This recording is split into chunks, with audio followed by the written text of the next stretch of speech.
देखिए, दिनांक आज है 10/5/2020। विषय गणित मैथ, कक्षा 9। टॉपिक अभी वही चल रही है, बहुपद, ठीक ना, पॉलिनोमियल्स। अब हम लोग आते हैं एक्सरसाइज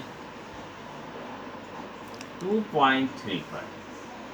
पिछले कक्षाओं में हम लोग एक्सरसाइज 2.1 और 2.2 के लगभग सभी प्रश्नों को हल किए हैं। आप लोग भी, हमें विश्वास है कि प्रश्नों को ब्लैक बोर्ड से जो भी इस पर हम आपको कर रहे हैं, आप लोग अपने कापी पर उसको नोट किए होंगे। अब हम आते हैं एक्सरसाइज 2.3 पर। देखिए ध्यान से, पहले गुणनखंड और गुणज क्या है। Factor and multiples. जब किसी संख्या को भाजक से भाग दिया जाता है, ध्यान को देखिए, कुछ है नहीं एक्सरसाइज में, बस थोड़ा सा ध्यान देंगे तो अपने आप सब चीज़ें समझ में आ जाएंगी। जब किसी संख्या को भाजक से भाग दिया जाता है और शेषफल शून्य आता है, जब हम उसमें भाग देते हैं तो शेषफल कितना है, शून्य आता है, तो उस भाजक उस संख्या का गुणनखंड कहलाता है और भाज्य उसका गुणज कहलाता है। तो ध्यान से देखिए, जब किसी संख्या को भाजक से भाग दिया जाता है और शेषफल शून्य आता है, तो भाजक उस संख्या का गुणनखंड कहलाता है और भाज्य उसका गुणज कहलाता है। जैसे संख्या 15 को यदि हम 5 से भाग करते हैं, 15 को किससे भाग करते हैं, 5 से भाग करते हैं, तो 5 तिहाई 15, 15 के बाद यह जो शेषफल हमारा क्या आएगा, शून्य आएगा। तब उस स्थिति में जो यह 5 है, तब 5 जो है, तब 5 को 15 का गुणनखंड कहते हैं और 15 को 5 का गुणज कहते हैं, ठीक ना। अगर संख्या 15 है, 15 में 5 से हम भाग किए, 5 तिहाई 15, ठीक। नीचे शेषफल कितना आया, 0 आया, ठीक ना। तब 5 को 15 का गुणनखंड कहते हैं और 15 को 5 का गुणज कहते हैं, ठीक।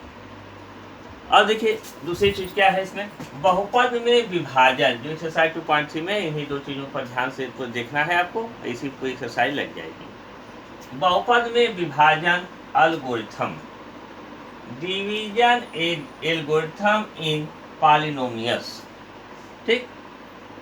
माना कि px और gx प्रोडक्ट, ठीक, और gx ऐसे दिए हुए बहुपद हैं कि px की घात is greater than equal to, px की घात is greater than equal to gx की घात, ठीक है, और gx is not equal to 0, gx is not equal to 0। तब हम px को gx से भाग देकर, तब हम px को gx से भाग देकर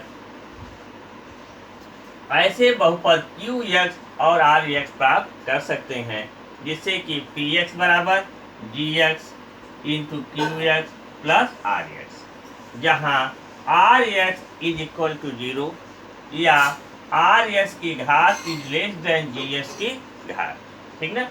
अब हम यहाँ पर हम कह सकते हैं कि px को gx से भाग देने पर भागफल कितना आता है, qx, और शेषफल rx प्राप्त होता है, ठीक ना। आप लोग इसको जानते ही हैं, पिछली कक्षाओं में भी बताया जा चुका है कि भाज्य बराबर भाजक, इसी पर है, ध्यान को देखना है। ये नहीं भी समझ में आया तो इसको इतना ध्यान से देखिए, अपने आप कर ले जाओगे। भाज्य बराबर भाजक इंटू भागफल प्लस शेषफल, ठीक ना। तो देखिए ध्यान से कि भाज्य बराबर क्या होता है, भाजक इंटू भागफल प्लस शेषफल। अब हम लोग एक्सरसाइज 2.3 के प्रश्नों को हल करते हैं। अब देखिए जैसे क्वेश्चन नंबर 1 है, ध्यान से देखिए, आप लोग भी क्वेश्चन ऊपर से लिख लीजिए या हम ब्लैक बोर्ड पर लिखते हैं तो प्रश्न को भी आप लोग अपने कॉपी पर नोट कर लिया करें, या जो भी चीज़ें हैं उसको जो है स्क्रीनशॉट करके आप लोग उसको नोट कर लिया करें। और देखिए, जब क्वेश्चन नंबर 1 क्या है, जब s का पावर 20 -15 को x+1 से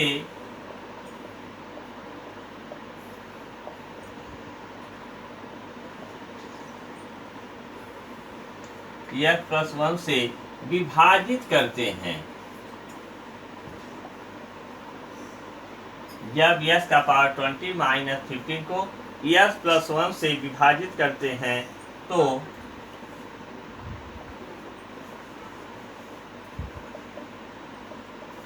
शेषफल ज्ञात करो। तब शेषफल ज्ञात करो। अब देखिए सलूशन क्या है, ध्यान को देखिए बहुत एकदम ठीक ना। माना px is equal to x का पावर 20 -15, ठीक ना। आपने क्या ले लिया, px बराबर x का पावर 20 -15, x+1 बराबर 0 रखने पर क्या है, x+1 है ना, तो x+1 बराबर 0 रखने पर तो x बराबर -1 लिख सकते हैं, ठीक ना। जो x+1 का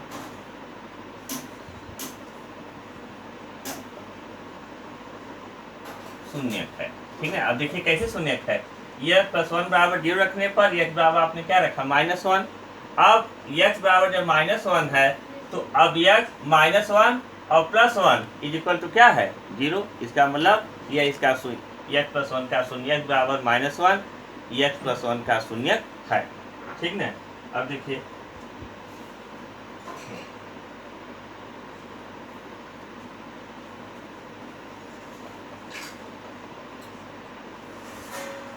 फिर आगे कैसे करेंगे, शेष क्या लिखेंगे, शेषफल प्रमेय से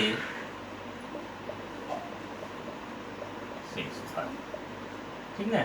शेषफल प्रमेय से शेषफल बराबर p-1। अब देखिए भाई p-1 इसी जगह आपने क्या रखा, -1।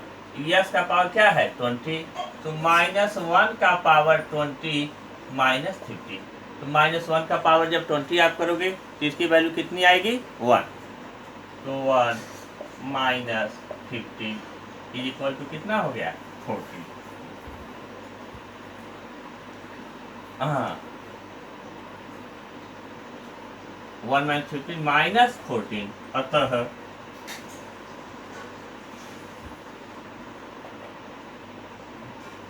अभीष्ट शेषफल -14 है, ठीक है। देखिए माना पी बराबर यस का पावर 20 -15, x+1 से विभाजित आप कर रहे हैं तो x+1 बराबर 0 रखने पर तो x+1 बराबर 0, x बराबर -1, ठीक। ये समझ में आ ही रहा होगा, जो x+1 का शून्यक है, ठीक। ये भी आपको अभी भी हमने समझाया है कि x -1 तो x यहाँ -1 +1, तो -1 से +1 गया तो क्या हुआ, 0। यह शून्यक है, बिल्कुल क्लियर। तो शेषफल प्रमेय से शेषफल p-1, क्योंकि क्या आपने लिया है, इसकी वैल्यू कितना लिया है, p-1, यहाँ पर आपने -1 रख दिया तो p-1 यहाँ x है तो -1 का पावर 20 -15, तो -1 का power 20 is equal to 1 -15 is equal to -14, अतः अभीष्ट शेषफल -14। इसी प्रकार से आप लोग प्रश्न को सॉल्व कीजिए, फिर कल हम आगे प्रश्नों को सॉल्व करेंगे।